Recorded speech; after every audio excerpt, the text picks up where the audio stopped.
பார்வை யுவராணி கண்ணோவியம், நாணம் தவறாத பெண்ணோவியம், பாவை பண்பாடும் சொல்லோவியம், இதுதான் நான் கேட்ட பொன்னோவியம். பார்வை யுவராணி கண்ணோவியம், நாணம் தவறாத பெண்ணோவியம்.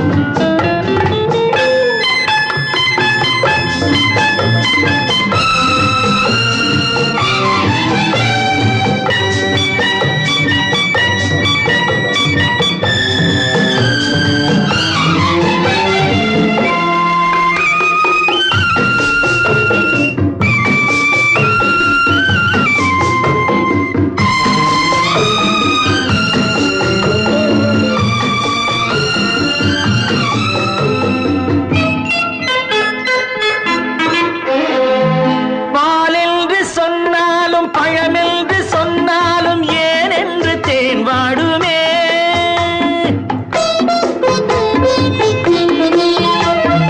பாலென்று சொன்னாலும் பழமென்று சொன்னாலும் ஏன் என்று தேன் வாடுமே, நூலென்ற இடை இன்னும் 100 ஆண்டு சென்றாலும் தேர்கொண்ட ஊர் கோலமே.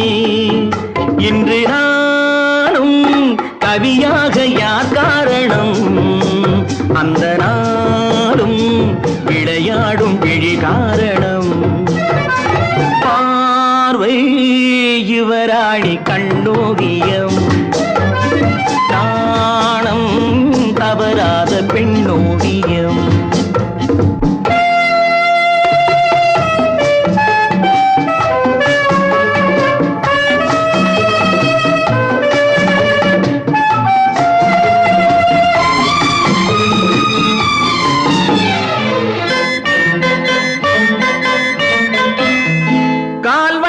சதிராட கைவண்ணம் விளையாடும் தென்னாட்டு பொன் வண்ணமே,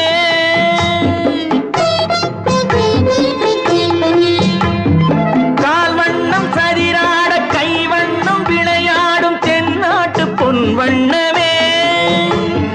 மான் வண்ணம் என்றாலும் மலர் வண்ணம் என்றாலும் குறைவென்று தமிழ் சொல்லுமே. வண்ணம் பாட புது வார்த்தை நான் தேடினேன், எங்கும் தேடி முக முகம் பார்த்து பதம் பாடினே. பார்வை யுவராணி கண்ணோவியம், நாணம் தவறாத பெண்ணோவியம்.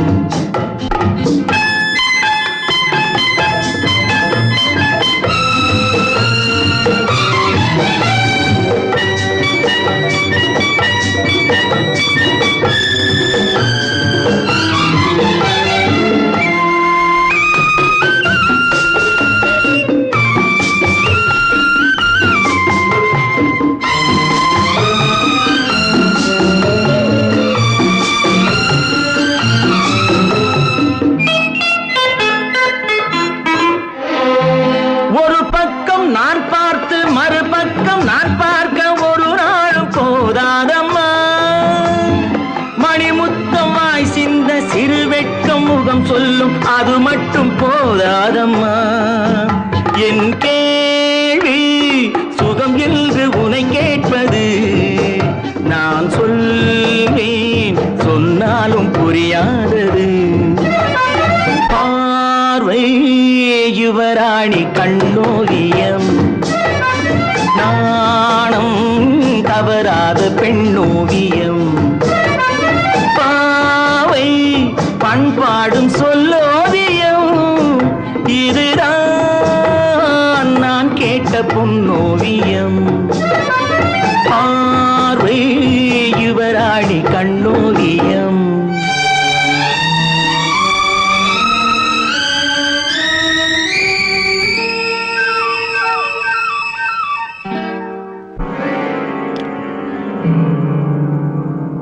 என்னுடைய சம்மதத்தை பெறாமல் போர்ச்சுகீசிய அரசாங்கத்தின் ஏஜென்ட்டுக்கு அழைப்பு அனுப்பியதே தவறு. எனக்கு இருக்கும் அதிகாரத்தை நான் எப்படி வேண்டுமானாலும் பயன்படுத்திக் கொள்ளலாம் என்று எனக்கு தாங்கள் சலுகை அளித்திருக்கிறீர்கள். அது சலுகை, என்னால் கொடுக்கப்பட்டது, உரிமை அல்ல நீரே எடுத்துக்கொள்ள. மகாராஜா, இப்படிப்பட்ட கருத்து வேறுபாடு இருக்கிறது என்பதை நான் இதுவரையில் புரிந்து கொள்ளவே இல்லை. நான் புரிந்து கொண்டேன். மகாராஜா, நீங்கள் ஆரம்பித்திருக்கும் விவாதம் என் தன்மானத்தை தாக்கும் பிரச்சனையாகிவிட்டது. பிரச்சனைகளை பேசி தீர்த்துக் கொள்ள நான் தயார். அது தீர வேண்டுமானால் போர்ச்சுகீஸ் அரசாங்கத்தோடு நான் செய்து கொள்ள விரும்பும் ஒப்பந்தத்தில் ஏஜென்டின் முன்னிலையில் தாங்கள் கையெழுத்திட வேண்டும். திவான், புரட்சிக்காரர்களின் கை ஓங்கி இருக்கும் இந்த நேரத்தில் நான் அந்த ஒப்பந்தத்தில் கையெழுத்திட்டால் அதன் பலன் விபரீதமாகத்தான் இருக்கும். உங்கள் கணக்கு தவறானது மகாராஜா. ஒப்பந்தம் கையெழுத்தான மறு நிமிடமே போர்ச்சுகீச நாட்டின் பீரங்கிகளும் வெடிகுண்டுகளும் தேவையானால் ராணுவமே நம் உதவிக்கு வரும். பிறகு மக்களாவது புரட்சியாவது. திவான், அந்நிய நாட்டு ராணுவம் என் நாட்டில் காலடி வைப்பதை நானும் விரும்பவில்லை. அப்படியானால் நான் அவர்களுக்கு கொடுத்த வாக்குறுதி அது என்னை கட்டுப்படுத்தாது. நீங்கள் போகலாம். மகாராஜா, இந்த காயத்தை பார்த்தீர்களா? இன்று காலையில் தான் ஏற்பட்டது. எப்படி தெரியுமா? நான் ஒரு புலியை வளர்த்துக் கொண்டிருக்கிறேன். கிழப்பொலி நான் சொன்னபடி செய்யும், நினைத்தபடி ஆடும். இன்றதற்கு என்ன ஆயிட்டோ தெரியவில்லை. திடீரென்று என் மீது பாய்ந்து விட்டது. யோசிக்கவே இல்லை. கூண்டில் அடைத்து விட்டேன்.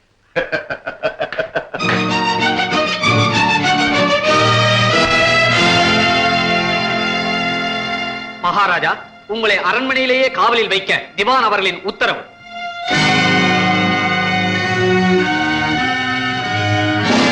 உங்கள் மன்னர் இங்கு வராதது எங்களுக்கு பெருத்த ஏமாற்றத்தை அளிக்கிறது.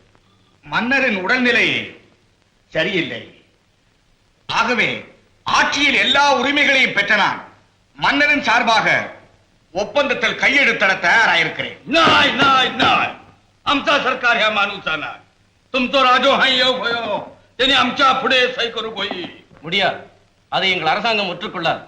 உங்கள் மன்னர் எனது முன்னிலையில் தான் ஒப்பந்தத்தில் கையெழுத்து போட வேண்டும்.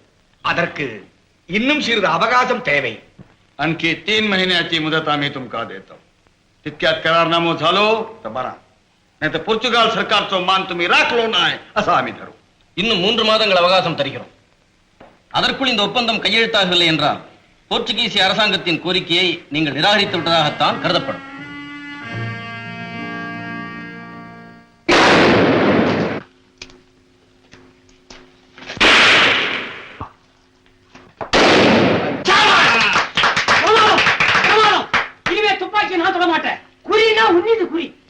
ஏற்கனவே நேர்ந்துவிட்ட தவறு மறுபடியும் நேரக்கூடாது என்பதற்காக நான் எடுத்துக்கொண்ட முயற்சியின் பலன் இது. இனிமே என் குறி பார்வையில மட்டுமல்ல, எண்ணத்திலையும் சிந்தனையும் கூட இருக்கும். அன்னி ஏஜென்ட் சந்திக்க ஆரண்யபுரிக்கு போயிருக்கிற திவானும் மற்ற ராணுவ போலீஸ் அதிகாரிகளும் இன்னைக்கு புறப்பட்ட தலைநகருக்கு வரப்போறாங்க. என்ன திவான் தலைநகருக்கு வராரா? என்ன திமிர்! ஐயோ, எனக்கு உள்ளுக்குள்ளே ரத்தம் எல்லாம் கொதிக்குது. அப்போ என்ன ஒண்ணுமே பண்ண வேண்டியா? எனக்கு வீரமே வர்றதில்ல. தப்பி தலை வரும்போது இப்படி அடக்கிடுறீங்க. அட போங்கப்பா. அவங்க தனி ரயில்ல வர்றாங்களாம். குறிஞ்சி மலை பள்ளத்தாக்குல ரயில் அந்த பாலத்து மேல வர்ற போது அந்த பாலத்தோட ரயில வெடிகுண்டு வச்சு தகர்த்தெறிய சரியான சந்தர்ப்பம். என்ன பாரத், சரியா ராத்திரி 11 மணிக்கு ரயில் அந்த பாலத்தை கிடக்கும். இதை விட நல்ல வாய்ப்பு நமக்கு கிடைக்கவே கிடைக்காது பாரத். என்ன பாரத் யோசிக்கிறேன்? அவர் யோசிக்கல, தயங்குறார். ஓ, இன்ஸ்பெக்டர் ஜெனரலும் அதே ரயில்ல வர்றாருல்ல. என்ன இருந்தாலும் பாவம் சாப்பினார் இல்ல. தியாகம் செய்யறதுக்கு தந்தையினுடைய ரத்தம் வெறும் தண்ணீர் இல்லையே. என் மனசாட்சி சந்தேகிக்கிறவங்க யாரா இருந்தாலும் நான் சும்மா விட மாட்டேன். இந்த திட்டத்தை நாம எப்படி நிறைவேற்ற போறோங்கிறத பத்தி தான் யோசனை பண்ணிக்கிட்டு இருந்தேன். சந்தா, அந்த ரயிலுக்கு நாம வெடி வைக்கதான் போறோம். அதை நான் ஆட்சேபிக்கிறேன். வசந்தி, ஒரு அயோக்கியனை கொல்றதுக்காக சில நல்லவங்களை கொல்ல வேண்டிய அவசியம் இல்லை. லட்சக்கணக்கான மக்களுடைய நல்வாழ்வுக்காக சில நல்லவங்களை பலி கொடுக்கறதுல பாவம் இல்லை. நாட்டுப்பற்று தேவைதான், ஆனா அதுவே வெறியா மாறக்கூடாது. இது வெறியில வசந்தி. நாட்டுக்காக எதையும் தியாகம் செய்ய தயங்க மாட்டேன்னு சபதம் செய்தேனே, அந்த கொள்கைக்கு ஏற்பட்ட சோதனை. அப்போ நீங்க செய்த முடிவிலிருந்து மாறப்போறது இல்லையா? மாறப்போறதில்லை. பாரத், மஞ்சள் இழந்து மாங்கல்யம் இழந்து பட்ட மரம் போல் நிற்க போகும் உங்க தாய்க்கு நீங்க என்ன பதில் சொல்ல போறீங்க?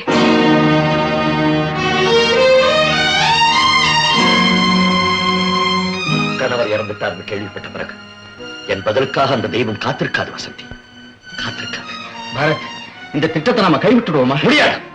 என் முடிவை நான் மாத்திக்கவே முடியாது. வசந்தி, நீ உணர்ச்சிக்கு அடிமையாயிட்ட. நீ எங்க கூட வர வேண்டாம். எனக்கு உணர்ச்சியே கிடையாது. நான் வரலாமா? நீ எங்க கூட வர வேண்டாம். முட்டாள்கள் எங்களுக்கு தேவையில்லை. முட்டாள் வேணாங்கிற அப்புறம் நீ போற? சாரா, ஐயோ, திவான் தலைநகருக்கு வர போறாரே. என் கையை கால கட்டி போட்டாங்களே. நான் என்ன பண்ணுவேன்? நான் என்ன பண்ணுவேன்? தனியா விட்டாங்களே. தனியா நீ போல.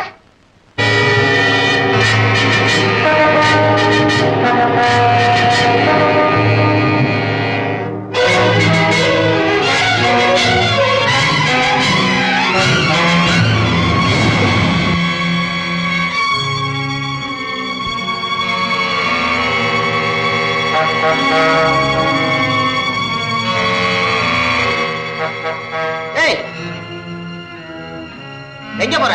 என்னையா இது? என்ன பார்த்தா தெரியல? நான் தான் பூக்காரி. அம்மா பூ கேட்டாங்க, கொண்டு போறேன். சரி போ.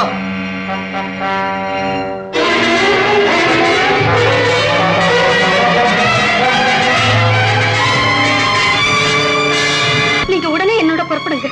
எதுக்காக? உங்க கணவருடைய உயிருக்கே ஒரு பெரிய ஆபத்து ஏற்பட போகுது. சங்கர், டைனமைட்டை கொண்டுட்டு போய் இந்த பாலத்துக்கு நடுப்புற வைக்கணும். என் மக ரயிலுக்கு வெடி வைக்க போறானா? ஆமாம்மா, அவங்க பேசிக்கிட்டு இருந்ததை ஒட்டு கேட்கிற சந்தர்ப்பம் எனக்கு கிடைச்சது. அதனாலதான் நான் உங்களை தேடி வந்தேன். நான் சொல்றத நம்புங்கம்மா. அதே ரயில்ல அவனுடைய தந்தையும் வரப்போறாருன்னு அவனுக்கு தெரியுமா? தெரியும். திவானுடைய மரணம் தான் தனக்கு முக்கியம், மத்த உயிரை பத்தி கவலை இல்லைன்னு சொல்லிட்டாரு.